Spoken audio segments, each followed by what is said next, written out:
Nah, setelah itu kita masuk ke data view ya.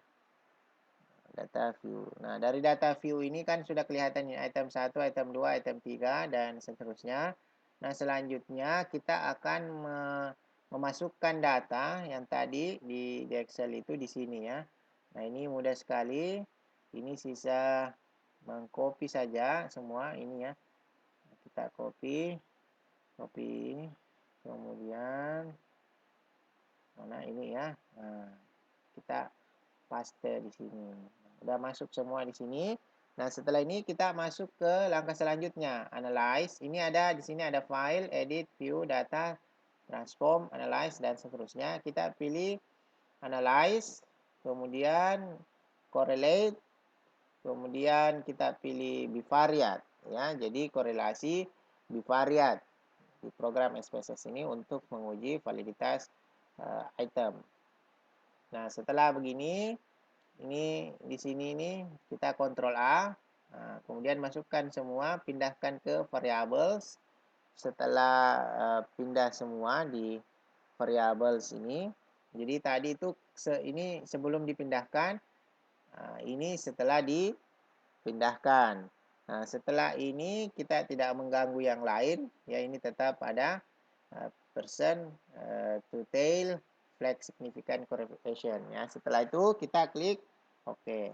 Maka keluarlah ini yang disebut outputnya ya. Output atau keluaran dari hasil uji bivariat tadi, korelasi bivariat. Nah, cara membaca ini yang penting ya. Cara membaca itu seperti ini tadi ya. Item 1 kita lihat percent correlation. Percent correlation itu kita kemudian lihat di sini skor totalnya ya. Itu seperti rumus yang tadi, jika nilai korelasi persen, jika nilai korelasi persen untuk item yang diuji lebih besar dari nilai R tabel, maka item tersebut dinyatakan valid. Nah, sekarang pertanyaannya adalah 0,444 apakah lebih kecil dari 0,590? Nah, tentu lebih kecil ya. Atau ini lebih besar ya. Jadi nilai korelasi persen lebih besar ketimbang nilai R tabel. Nah, nilai korelasi persen kita temukan 0,590 dan ini lebih besar dari nilai R tabel. R tabel itu 0,444. Nah, jadi berarti ini disebut item yang valid ya. Nah, bagaimana yang lain kita lihat dari semua ini ada dua item. Nah, ini kita lihat 0,6 berarti lebih besar, 0,8 lebih besar, 0,8 lebih besar, 0,6 lebih besar, 0,8 lebih besar, 0,7 lebih besar, 0,7 juga lebih besar, dan ada 0,2 dan 0,0. Nah, item ini kita lihat, item ini item 9 dan item 10 ternyata nilai korelasi persennya lebih kecil dibanding R tabel. Maka ini dua item ini dinyatakan tidak valid ya. Nah, inilah cara menguji validitas item. Sangat mudah sekali ya, teman-teman. Nah, ini nanti untuk pelaporan, ini bisa diklik kanan, di copy, kemudian di paste di Word ya untuk lampiran penelitian. Itu harus dilampirkan karena sebagai bukti bahwa kita betul telah melakukan uji validitas. Nah, ingat tadi saya sebutkan di awal bahwa ada dua cara untuk menguji ya. Nah, satu itu dengan menggunakan korelasi bivariat, kemudian yang kedua adalah dengan menguji corrected item total correlation. Nah, ini untuk memastikan ya. Jadi disarankan untuk menggunakan keduanya agar bisa saling memastikan. Nah, saya minimize terlebih dahulu output ini. Kita kembali ke data yang tadi ya, datanya yang tadi untuk melakukan uji corrective item total correlation. Nah, sama langkahnya kita analyze, klik analyze, kemudian kita pilih scale, kemudian kita pilih reliability analysis. Nah, kemudian kita pilih ini ya, item ini semuanya kita pilih, pindahkan ke sebelah sini ya. Skor total tidak perlu diikutkan. Yang tadi juga sebelumnya itu bisa diikutkan, bisa tidak. Nah, di sini sebaiknya tidak perlu kita ikutkan.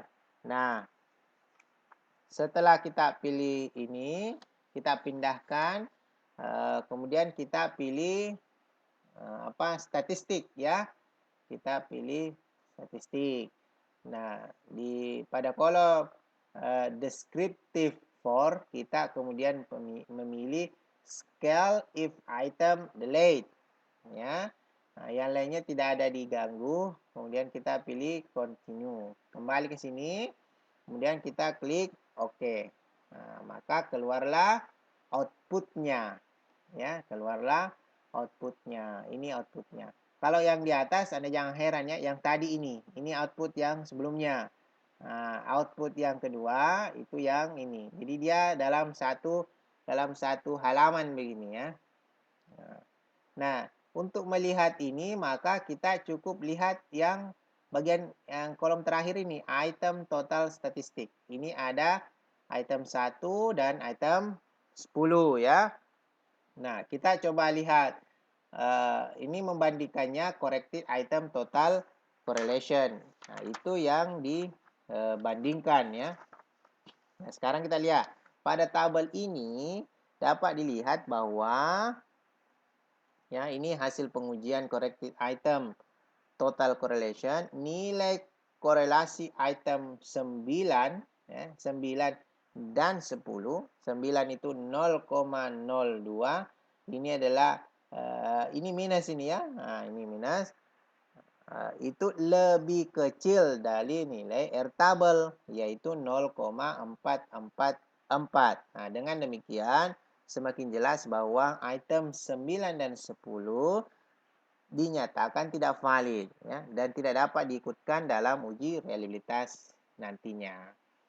Nah, sama ini kalau mau sebagai laporan, lampiran laporan ini diklik kanan, kemudian di copy dan dipaste di Word, lembaran Word kita. Nah, demikianlah teman-teman untuk melakukan uji validitas. Ini sangat penting sekali sebelum instrumen kita gunakan untuk mengambil data di sumber data primer kita. Demikian, semoga bermanfaat.